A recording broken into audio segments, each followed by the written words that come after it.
Sur mon Windows 7, je vais devoir installer un softphone IP. Alors, je vais d'abord retourner sur mon serveur 2008 et je vais mettre à disposition de mes utilisateurs le logiciel qui s'appelle 3CX Phone 6.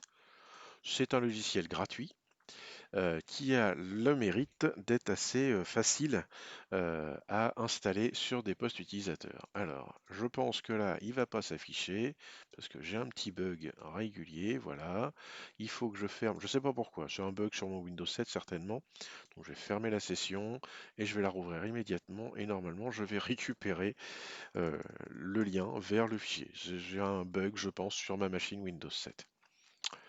Si ça marche pas, c'est pas grave, je vais la redémarrer. Pendant ce temps-là, j'installerai sur la machine Windows 10 qui, elle, théoriquement, voilà, vous voyez, bizarre. Donc, j'ouvre ma session, enfin, je lance l'exécution de l'application 3CX Phone 6. Vu que ça pédale un petit peu, je vais faire la même chose en parallèle sur mon Windows 10. Normalement, lui, j'ai pas besoin de le redémarrer. Voilà, lui, je vois directement le lien. Et j'exécute. Alors, bien entendu, 3CX Phone 6, c'est une application Microsoft, elle ne fonctionne pas sous Linux. Donc sous Linux, on sera obligé d'installer un autre logiciel. Donc là, je vais faire une installation, tout ce qu'il y a de plus basique, voilà, avec les droits administrateurs. Ici, voilà, il souhaite procéder à l'installation. Donc je fais la même chose. Hop, là, il va me demander les droits admin du poste. Normalement, ici, c'est terminé. Donc Launch 3CX Phone, on va faire ça, c'est très bien. Et ici, voilà, il me demandait le mot de passe, donc je vais le mettre. Et il procède à l'installation. On voit, c'est tout petit, c'est très rapide à installer. Et c'est pas très compliqué à configurer. Donc la première fois qu'on le lance, on voit sur les deux, Windows 7 ou Windows 10, même combat, je vais fermer la fenêtre d'explorateur qui est derrière, qui risque de nous polluer un petit peu. Et la première chose qu'il nous demande, c'est de faire une auto-provision ou create profile. Alors, notre auto-provision, notre Xivo n'est pas configuré pour l'instant. Donc, on va aller dans le bouton create profile. Ici, on va créer donc un nouveau profil. Je suis sur le poste de Sophie. Donc ici, je vais écrire Sophie. Le caller ID, ici, je vais mettre son numéro de téléphone. C'est pas une obligation, mais c'est pratique. Oui, si j'allumais le pavé numérique, ça fonctionnerait. L'extension. Extension ici, ça va être Sophie. L'ID, ça va être Sophie. Et le mot de passe, TSSR76. L'adresse IP, j'ai dit que c'était 192.168.100.10. Ça, c'est l'adresse IP que j'ai spécifiée pour mon Xivo. Je crois que c'est encore... Non, je l'ai fermé. Et je ferme ma fenêtre. Et je valide. J'attends quelques secondes. Et voilà. À partir du moment où ça me met ici on hook, et qu'en haut j'ai bien le compte, enfin le nom de la personne connectée, je suis opérationnel. Je vais donc faire la même chose avec le poste d'Henri, nouveau, Henri, 1998, Henri, Henri, TSSR 67, 76, pardon, et l'adresse IP, toujours la 100.10. Je valide, et normalement, si tout se passe bien, il y a une lecture de la config, et je finis en on-hook avec Henri. Alors, comment savoir si ça fonctionne? Eh bien, je suis sur le poste d'Henri, je vais essayer d'appeler Sophie. Donc Sophie, elle est au numéro 1999, donc 1999. J'appelle, et là je vois sur le poste de Sophie que j'ai un appel d'Henri. Alors je pourrais, là comme je suis sur la même machine, ça fait un joli imbroglio dans mes oreilles, mais donc je vais raccrocher. J'ai raccroché. Là, vous voyez, ça raccroche pas tout de suite parce que je tombe sur une messagerie qui me signale que mon correspondant est occupé et que je suis invité à le rappeler ultérieurement. Il est tout à fait possible de configurer une boîte vocale. Ça, ce sera l'objet de vidéos, mais qui apparaîtront plutôt sur l'activité numéro 2. Voilà, donc j'ai configuré un poste euh, IP phone sur Windows pour se connecter à un serveur de TOIP. Sur le Linux, c'est une autre paire de manches. Sur le Linux, il faut installer donc un logiciel, donc pas 3CX Phone. Après moult recherches, j'ai pu tester le logiciel qui s'appelle Zohyper. Alors, on va aller chercher Zohyper sur le Linux. Donc là, je suis obligé de me connecter avec le compte TSSR pour pouvoir installer Zohyper, puisqu'il faut les droits administrateurs pour installer une application. Alors, vous voyez, j'ai encore des choses qui sont ouvertes. Donc, je vais aller lancer le navigateur et je vais faire une recherche sur Zohyper. Zohyper, Z-O-I-P-E-R. Je valide. Alors là, j'ai Google certainement qui va me demander d'accepter les termes, etc. Voilà, Zohyper, Free VoIP SIP Soft Phone Dialer with Voice Video and Chat, je crois. Ici, donc, je vais faire Download. Voilà. Desktop, on voit que c'est une solution qui fonctionne également pour Windows, Mac et Linux. Donc, alors on pourrait se dire, mais pourquoi il ne l'a pas pris pour Windows? On va vite comprendre pourquoi une fois que je l'aurai installé sur le Linux. Alors déjà parce que la version gratuite, on voit qu'en termes de fonctionnalité, eh bien, ils nous le préviennent, c'est Basic Functionality. Le reste, on a plein de choses en plus. L'auto-provisioning qu'on a sur le 3CX, mais qu'on du coup on n'a pas sur la version Zohyper gratuite. Alors, il y a effectivement un certain nombre d'options qui sont intéressantes, mais on est quand même à 50 $, 50 euros, pardon, le produit. Donc ici, on va se limiter à une version gratuite. Et on va prendre ce qu'on appelle le Debian Package parce que je suis sur une Ubuntu et Ubuntu est une sorte de distribution Debian, on va dire, customisée. Donc je télécharge le Debian Package, je fais enregistrer. Voilà, donc c'est assez volumineux quand même, 67 mégas.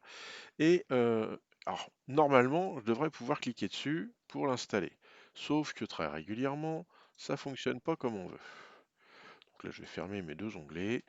Je vais aller dans Fichier, Téléchargement, et là, j'ai Zohyper. Normalement, je devrais pouvoir l'installer à partir de là, en double-cliquant dessus, mais j'ai rencontré très régulièrement des problèmes en voulant faire ça. Vous voyez, j'ai du mieux en faisant un clic droit sur Lancer l'installateur d'application. Est-ce que ça va fonctionner? Verdict dans quelques secondes. Alors, il nous propose d'installer. Donc, on va essayer, on va voir, hein. Donc là, le mot de passe admin. Et je procède à l'installation de Zohyper. A priori, ça se passe plutôt bien. Parfois, ça coince un petit peu, donc on est obligé de passer par la ligne de commande. Donc, on va voir si ça va bien jusqu'au bout. Si ça va jusqu'au bout, on ne parlera pas de la ligne de commande. Ce sera l'objet peut-être d'une autre vidéo. Et si ça ne passe pas, eh bien on le fera en ligne de commande.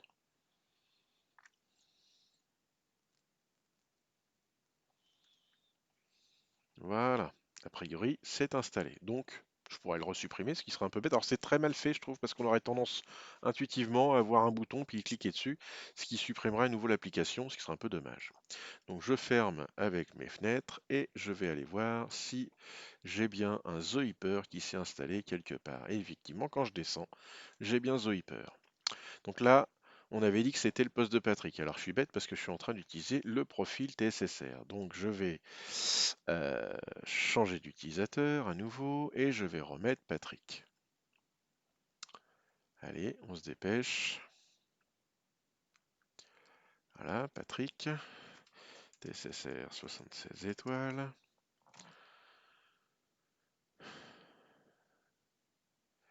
Je dois normalement retrouver à nouveau mon Zohyper dans la liste des applications parce qu'il a été installé. Ah bon, bizarre. Obligé d'ouvrir la session deux fois. Il doit apparaître normalement dans les applications ici. Voilà, donc j'ai bien Zohyper. Donc je vais essayer de le configurer à partir du compte de Patrick. Tout ça c'est du live, ça se fait au fil de l'eau. Donc je lance l'application, ça mouline. Alors ça mouline parce que je commence quand même à avoir un certain nombre de machines virtuelles de démarrer sur ma machine et il faut reconnaître que c'est un petit peu gourmand tout ça. Voilà, ça a fini par se lancer, donc ça a mis du temps. Continue as free user. Donc ici, je vais du coup devoir m'identifier en tant que Patrick sur mon serveur depuis Zoiper. Donc ici, il me met des exemples en dessous. User at cible.example.com or la même chose de .5060. 5060, c'est le numéro de port TCP et c'est effectivement celui qui correspond à notre Xivo. Donc là, moi je vais faire Patrick, arrobase, et je vais mettre l'adresse IP de mon Xivo. Je vais mettre le mot de passe de Patrick, TSSR76, et je vais faire login et on verra ce que ça donne. Donc là, il me dit please fill in your hostname and select the provider from the list. Donc là, il m'a récupéré l'adresse IP de mon Xivo, qui était derrière le arrobase, il n'a pas eu trop de difficultés, je pense, et je fais next. Là, authentication on outbound proxy, il n'y en a pas, donc je vais faire skip. Là, on voit automatiquement, donc il a cherché des protocoles et il a trouvé un SIP en UDP, found, donc on va faire next. Alors là, je suis sur une machine virtuelle, donc normalement, il faudrait configurer sur une machine physique le son, les caméras et tout ce qu'on veut bien. Là, sur une VM, c'est une autre paire de manches. Donc je vais faire skip.